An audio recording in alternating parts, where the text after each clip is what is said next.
Chapter complete करने के बाद सेकंड चैप्टर पे आ गए और सेकंड चैप्टर हमारा है विलियन। तो हम आपका अपने YouTube चैनल में बहुत बहुत स्वागत करते हैं। आइए इस चैप्टर को भी डिस्कस कर लिया जाए जो हाफ ईयरली की तैयारी के लिए बहुत ही मोस्ट इंपॉर्टेंट है। अगर हम बात करें एमसीक्यू की तो आपको बताएं कि ये 2021-22 की परीक्षा में अति महत्वपूर्ण प्रश्न है जो पता नहीं मुझे क्यों लग रहा है कि आएगा ही आएगा। और जो भी बच्चे अगर एमसीक्यू की तैयारी करेंगे आपको बता दें वो बोर्ड एग्जाम की परीक्षा में 90% प्लस मार्क्स पाएंगे जैसा कि आप लोग पाए हुए हैं। ठीक है, तो चलिए इन्हीं के साथ आप सभी को ऑल द बेस्ट। अगर क्वेश्चन आएगा आपको तो आप लोग खुद भी लगाइएगा, नहीं आएगा तो हम आपको जरूर बताएंगे। देखिए अगर हम बात करें एमसीक्यू की तो सबसे पहले विलियन है पहला, शुद्ध जल की मोलरता। तो मुझे नहीं लगता कि हमारा कोई बच्चा इसको भूल जाए कि अगर शुद्ध जल की मोलरता की बात करेंगे तो मोलरता का फॉर्मूला पूरा विलेय मतलब 1000 ग्राम और जल का परमाणु भार मतलब H2O 2 और 16 कितना 18, 1000/18 2 के पहाड़ा से काट दो 500 बटे कितना 9। अब 9 से 500 को भाग दीजिए, 9 का पहाड़ा 5 बार पढ़ा तो 45, 5 आया 0 उतर गया, फिर 5 बार पढ़ा तो 45, तो 0.55। तो अगर कोई हमसे पूछे शुद्ध जल की मोलरता कितनी तो कितनी 55.55। बताइए इस लाइन में किसी कोई दिक्कत है? मोलरता निकालना आ गया आपको? आइए एक नंबर हम लोग पा गए, दूसरे नंबर के लिए चला जाए। कह रहा है कि 10 लीटर दशांश मोलर मतलब 10वां भाग के घुल्य की मात्रा है तो कितनी 10 है तो 1 मोल ही होगी। 1/10 एक ही ना होता है, तो इसका आंसर हो जाएगा क्या 1। तो इस तरह हम लोग 2 मार्क्स पा गए, मतलब 2 नंबर हम लोग को मिल गया। आइए तीसरे पे चला जाए। निम्न में कौन सहजात गुण है? सहजात को बेटा इंग्लिश में कहते हैं कॉलिगेटिव प्रॉपर्टीज। अगर हम कॉलिगेटिव प्रॉपर्टीज की बात करें तो हमेशा याद रखिएगा परासरणी दाब ही कॉलिगेटिव प्रॉपर्टीज शो करता है और यही बोर्ड एग्जाम में पूछे भी जाते हैं। ठीक है, इसके बाद चौथा, यदि KCl जलीय घोल 100% विघटित होता है तो वाट हाफ गुणांक बताइए। तो मुझे नहीं लगता कि हमारे बच्चों को वाट हाफ गुणांक नहीं आएगा। KCl की बात हुई तो KCl में 2 आयन है प्लस और माइनस, तो उस तरह हिसाब से इसका जो वाट हाफ गुणांक हो जाएगा KCl का वो हो जाएगा 2। सोचिए हम लोग 4 क्वेश्चन कर लिए, मतलब 4 नंबर हम लोग के आ गए। और आपको पता है कि बोर्ड एग्जाम के साथ साथ कॉम्पिटिटिव एग्जाम जैसे BSc हुए, BSc AG हुआ, पॉलिटेक्निक हुआ, उसमें भी विलियन से संबंधित क्वेश्चन आते हैं, यही सब क्वेश्चन आते हैं। और ये सारे के सारे क्वेश्चन जो हम लाए हैं वो आपको उन्हीं सारे एग्जाम बोर्ड एग्जाम से लेकर लाए हैं जो हमारे प्रीवियस एग्जामिनेशन में आ गए, चाहे वो BSc का हो, चाहे BSc AG का हो, चाहे बोर्ड एग्जाम का हो। तो बच्चों इसी के साथ इसको जल्दी से जल्दी कॉपी करिए, जल्दी जल्दी याद करिए। अगर कोई डाउट होगा तो मुझे बताइएगा कमेंट बॉक्स में, हम बिल्कुल आंसर देंगे। इसके बाद देखिए पांचवा,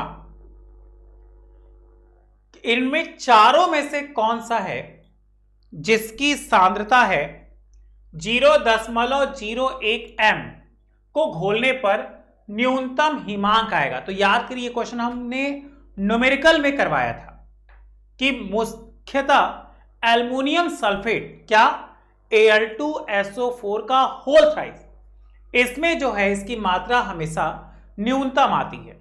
ओके, तो 5 क्वेश्चन हो गए, 5 नंबर हो गए। मतलब अगर हम BSc के एग्जाम में करेंगे तो एक क्वेश्चन 3 मार्क्स का हुआ है तो 15 नंबर हम प्राप्त कर चुके, और अगर गलत करोगे तो माइनस मार्किंग। छठवां देखिए, किस पर ताप का प्रभाव नहीं पड़ता। सामान्यता, मोललता है, मोल प्रभाज, मोलरता या फार्मलता। तो ताप क्या कहते हैं, जिसको कहते हैं ना निश्चित ताप। तो किस किस डेफिनेशन में निश्चित ताप के मान दिया गया? तो मोललता और मोल प्रभाज। याद करिए, डेफिनेशन में आपको लिखवाया था कि निश्चित ताप पर या नियत ताप पर ही, इंग्लिश वाला अगर कोई मेरा बच्चा देख रहा है तो कांस्टेंट टेम्परेचर के नाम से आया होगा।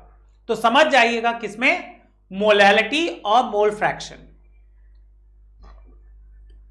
इसको भूल सकते हैं।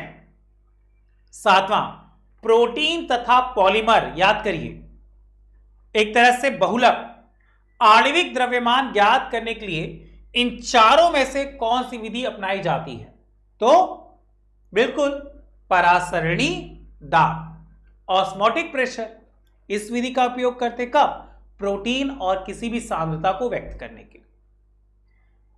7 नंबर हम लोग क्या आ गए? 8वां, घोल का सहजात गुणांक होता है। अगर कोई इंग्लिश वाला बच्चा है तो उसे कॉलेजिएटिव प्रॉपर्टी के नाम से जानते हैं। तो क्या है? प्रपोर्शनल मोलरता, प्रपोर्शनल नॉर्मलता, प्रपोर्शनल एक घुल का अणुभार, या इनमें से कोई नहीं। तो इसका बेस्ट आंसर क्या होगा? सी, प्रपोर्शनल 1/, घुल्य का अणुभार।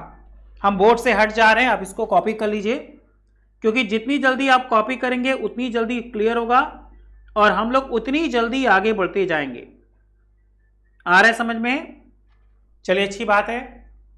तो 8 तक हो गया, मतलब 8 नंबर आ गए। बीएससी में चले तो 24 नंबर आ गया।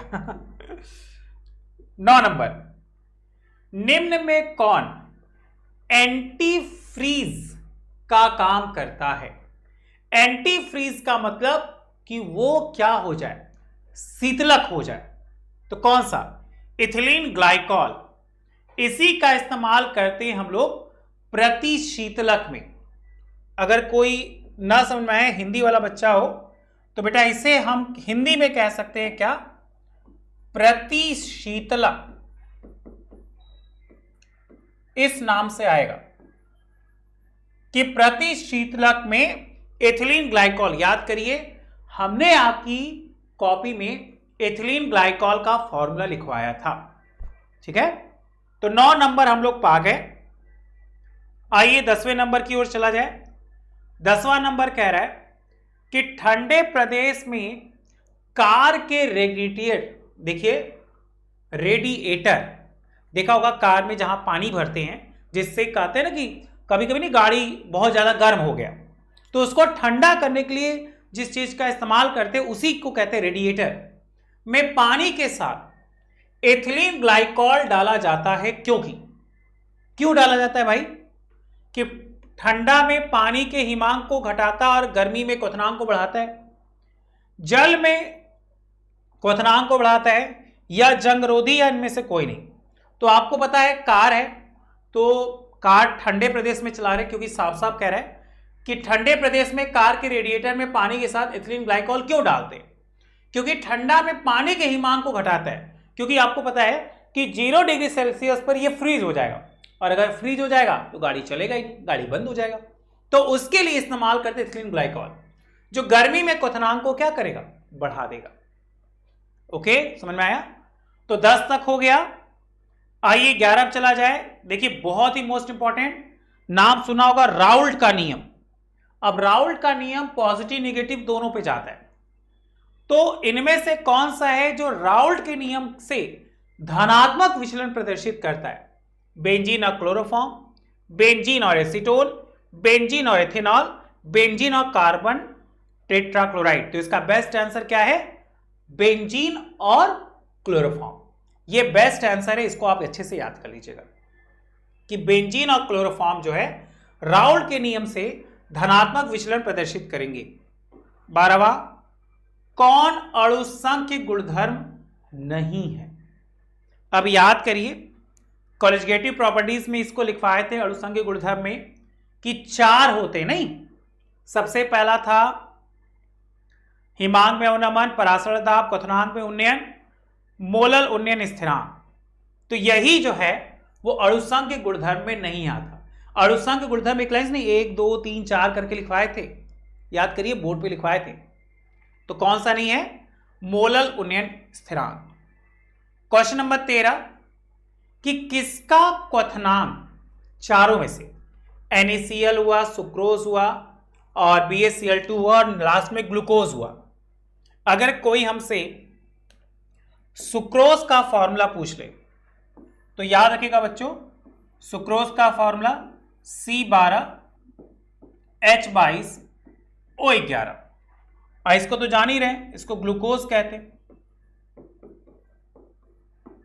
कि किसका हिमांक वायुमंडलीय दाब से सबसे उच्च होता है, सबसे ज्यादा?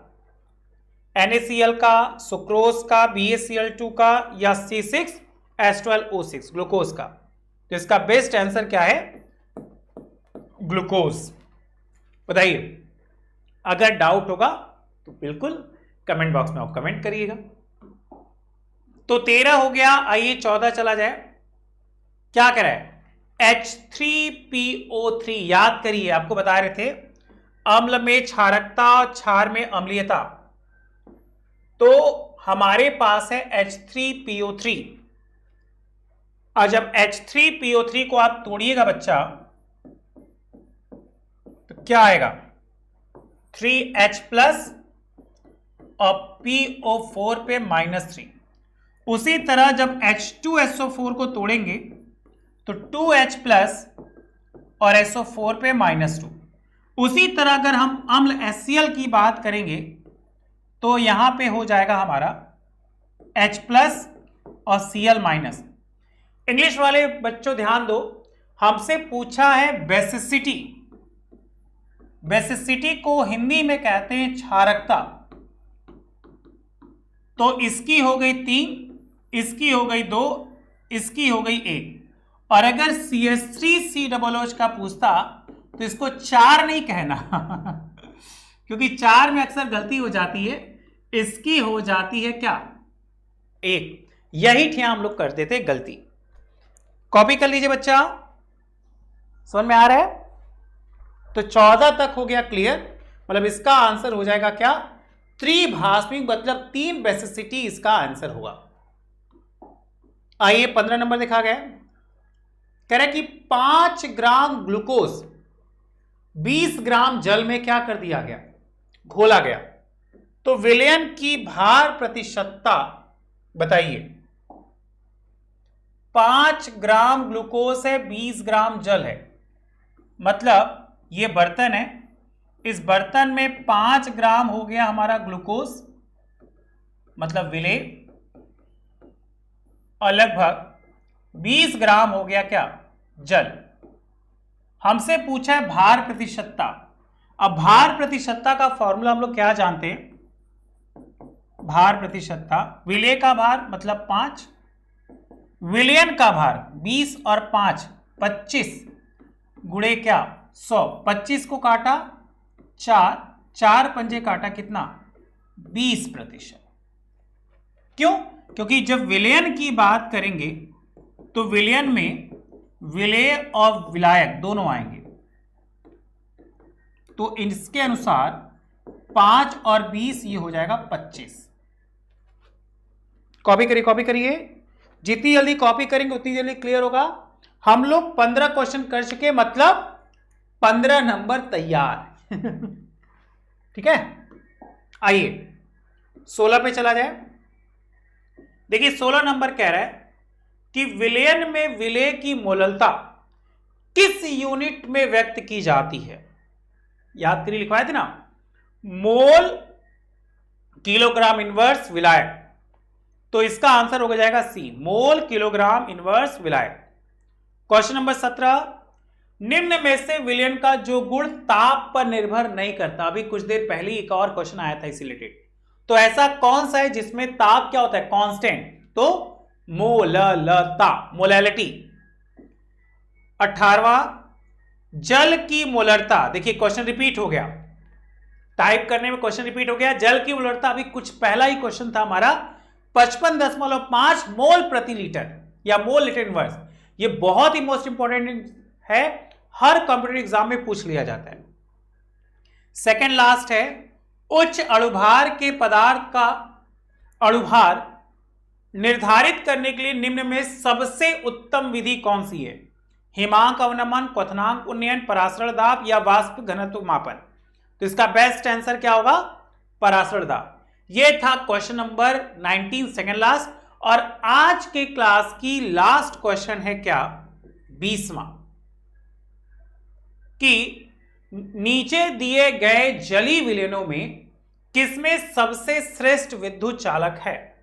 0.1 एम कैसियल, 0.1 एम CH3COOH, 0.1 ग्लूकोज और अमोनिया। तो जब बात होगी विद्युत चालक की तो धातु आना चाहिए, और धातु किसमें आ रहा है? केसीएल में। तो ये छोटा सा फंडा है और उम्मीद करते हैं हमारे बच्चों को आज की क्लास अच्छी लगी होगी। अगर अच्छी लगी होगी तो बेटा प्लीज जरूर लाइक्स करेगा, जितने लाइक्स करेंगे उतनी ज्यादा हमें एनर्जी मिलती है। ठीक है, तो चलिए आज के लिए इतना ही। Thank you so much, bye bye. घर पे रहिए, स्वस्थ रहिए, मस्त रहिए, बाय बाय।